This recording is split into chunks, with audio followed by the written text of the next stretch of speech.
माझी आणि तिची म्हणजे प्राजक्ताची ओळख माझ्या प्रेमकथाच्या माध्यमातून झाली. तिची कॉम्प्युटरचा कोर्स झालेला आणि माझे MBBS चालू होते भारताच्या बाहेर. ती माझ्या जातीची. आमचे बोलणे व्हायचे 1 वर्षापूर्वी. माझ्या काही घरातल्या भांडणामुळे मी झोपेच्या गोळ्या घेतलेल्या आणि त्यातून वाचलो हे तिला माहीत होते. तिने मला खूप समजावले आणि तिची शपथ दिली की पुढे असे कधी काही करायचे नाही आणि काही प्रॉब्लेम असेल तर निसंकोच मला सांगायचे. तिने असे सांगताच मला स्वतःला खूप चांगले वाटले. ती 23 वर्षाची, सेल्फ कॉन्फिडन्स आणि मनाने मॅच्युअर, सर्व कंडिशन समजावणारी आणि कधीकधी माझ्याशी लहान लहान गोष्टींमध्ये भांडताना, रागवताना 4-5 वर्षाच्या मुलीसारखी वागायची. म्हणायची की मला जेव्हा जास्त राग येतो किंवा हसू येते तेव्हा मला काटावे वाटते आणि मी म्हणायचो जितके वाटेल तितके काट मला. तिला मी विचारले की जर आपल्या लग्नाला घरच्यांनी विरोध केला तर माझ्याशी पळून लग्न करशील का? तर ती म्हणायची की जर आपल्या लग्नाने कुणी दुःखी होत असेल तर आपण सुखी नाही राहू शकत. तिला एक लहान बहीण, खूप चांगली मनाने पण स्वभावाने चंचल. ती म्हणायची की मी जर काही जगावेगळे केले तर तिचे काय होईल आणि आईवडिलांचे काय होईल? माझ्या घरी सर्वजण चांगले पण आम्ही तिच्या इतके श्रीमंत नाही. वडिलांकडे प्रॉपर्टी भक्कम पण बँक बॅलन्स नाही. माझे शिक्षण कसे तरी चालू होते. असेच काही कारणाने मी त्याला भेटण्याच्या पहिले मी माझी किडनी डोनेट सेल करण्याचा निर्णय घेतलेला. मी असेच तिला सांगितले की मी असे करणार होतो तर तिने मला तिची शपथ दिली आणि वचन घेतले की असे काही करायचे नाही. आम्ही इंटरनेटच्या माध्यमाने नेहमी संपर्कात असायचो पासून ते रात्रीपर्यंत. तिने माझी नेहमी काळजी घेतली. जेव्हा जेव्हा मी संध्याकाळी झोपायचो तर माझी सवय मोडली आणि म्हणायची की संध्याकाळी झोपू नये. त्यानंतर खूप प्रेम करायची माझ्यावर.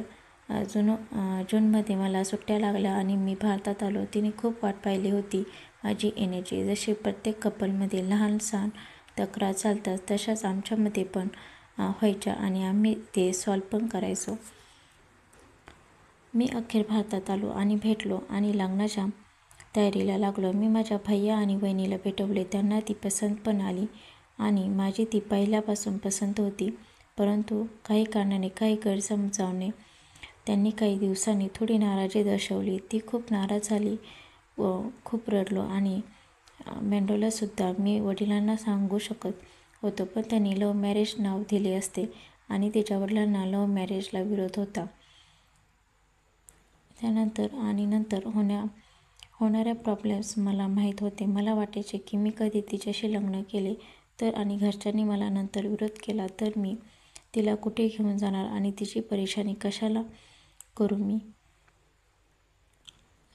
तिनेही मला शांत केले आणि सांगितले की मी तुझी आहे. आपण काही न तोडगा काढू आणि मी तुझी वाट बघू शकते आणि तुझी स्टडी पूर्ण कर.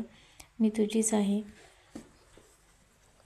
आणि माझे घरचे म्हणायचे की तुझे शिक्षण चालू आहे आणि कसे जमणार. माझे नाईलाज होते की माझ्या पायावर उभा नाही.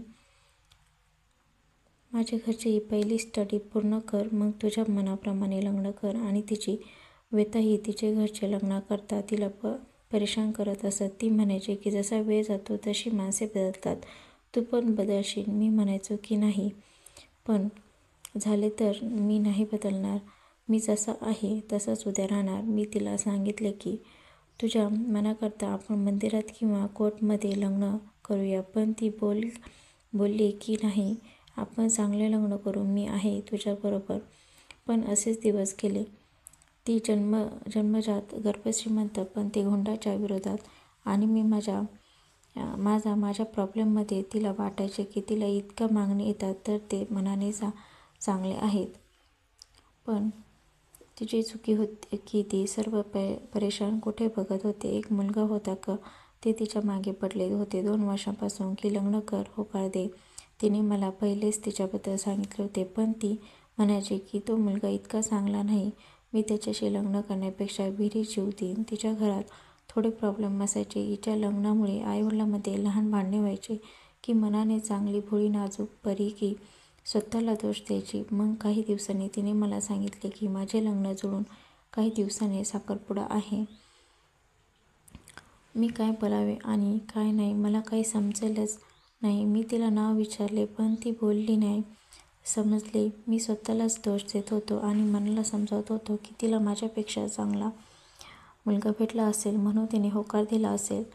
मग एका दिवशी मी तिला विचारले की नाव सांग, पण नेहमीप्रमाणे तिने काहीच सांगितले नाही. मी सरळ तिच्या रिलेटिव्हला फोन केला आणि विचारले. त्यांनी सांगितले त्या मुलाचे नाव आणि नाव ऐकताच माझी बोलती बंद झाली, कारण तो तोच होता ज्याला तिने पूर्वी नकार दिला होता. मी खूप रडलो, पण मी काय करू शकत नव्हतो. मी तिला समजावले की नको करू, असे करू नको, तू चांगला मुलगा नाही. जर चांगला असता तर तू केव्हाच लग्न केलं असते. पण ती मजबूर होती. म्हणाले की आता असे होऊ शकत नाही. तिने मला राग येण्याकरता खूप काही बोलले, शिव्या दिल्या, पण मला माहीत होते की ती रागात आहे, म्हणून मी काहीच नाही बोललो आणि मी तयारीला लागलो. मी तिच्याशी बोलत राहिलो. ती रागवली. मी तिला समजावत राहिलो. मी माझ्या घरी पप्पांना सांगितले. ते म्हणाले की खूप उशीर झालाय आता. मी सतत रडत होतो, पण मी एकटाच होतो. काय करावे आणि काय करू नये काहीच कळत नव्हते. ती मला रागात बोलली की तुझ्याकडे पैसे नाहीत आणि त्याच्याकडे पैसे आहेत. मी तिला सांगितले की मी तुला पैसे आणून देईन, आपण करू ना काहीतरी. माझ्या मते मग तिचा राग यावा याकरता ती बोलली मला अशी. मी 10 दिवसात पैशांचे बंदोबस्त करण्याकरता भारताच्या बाहेर गेलो एकटाच. एक 45 वर्षीय मुलगी आहे. ती खूप आजारी होती. तिची किडनी खराब झाली होती. मी तिथे गेलो आणि मी माझी स्वतःची किडनी तिला देऊन सर्व चाचण्या केल्या आणि ट्रान्सप्लांट केले. की तिथे एकटाच 2 दिवस त्रासाने परेशान, पण नाईलाज होता. ऑपरेशननंतर 5 दिवस ICUमध्ये राहावे लागते आणि 10 दिवस जनरल वॉर्डमध्ये राहावे लागते. मी फक्त 3 दिवस राहिलो आणि परत भारतात आलो तसाच. त्यानंतर मी तिला सांगितले की थोडेसे दिवस बाकी आहेत. तुझ्या लग्नाला मी सर्व मॅनेज करेन, पण तिने काही पण नाही ऐकले. मी तिला माझ्या प्रेमाची भीक मागितली. पिल्लू, असे नको करू. माझ्याकडे पैसे आहेत. मी तुला कुठे पण घेऊन जाईल. मी तुझ्या आई वडिलांना समजून सांगेल, त्यांच्या पाया पडेल. माझे घरचे पण बरोबर येतील. ते पण सांगतील, रिक्वेस्ट करतील. आणि कोणते पण आई वडिलांना वाटते की आपल्या मुलीला चांगला मुलगा भेटला पाहिजे. मी दारू सिगरेट पित नाही. जर तुझी साथ असेल तर एका किडनीवरती संपूर्ण जीवन जगेन, नसता थोड्या दिवसात जाईन. तिने काही ऐकले नाही. फक्त बोलली की तुम्ही मारण्याच्या गोष्टी करू नका. मला चांगले नाही वाटत खरं, पण मी लग्न नाही करू शकत. मी माझ्या घरी माझ्या बँडेज दाखवल्या. सगळे रडले आणि आता रडून काही उपयोग नव्हते, कारण जे होण्याचे होते ते झाले. त्यांना जे शक्य होते ते केले. पण माझे घरचे तिचे नाव सर्वांना सांगून त्याची बदनामी करू इच्छित नव्हते. मी ठरवले की तिच्या आईवडिलांना भेटायचे. पण आम्ही तिच्या काकांना भेटलो आणि थोडेफार सांगितले. त्यांनी सांगितले की मी मुलीला विचारेल. जर तिने होकार दर्शवला तर आपण काही करू.